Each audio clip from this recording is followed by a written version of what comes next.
নমস্কার বন্ধুরা, যে বাটা মশলা দিয়ে গোলমরিচ, পেঁয়াজ, আদা সব বেটে মশলাটা করেছি বলে একটু দেরি হচ্ছে মশলাটা ভাজতে।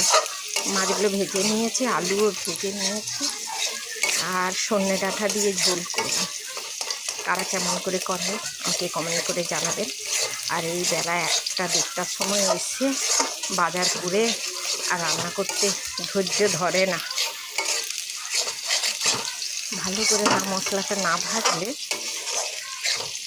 ভালো লাগে না তরকারি।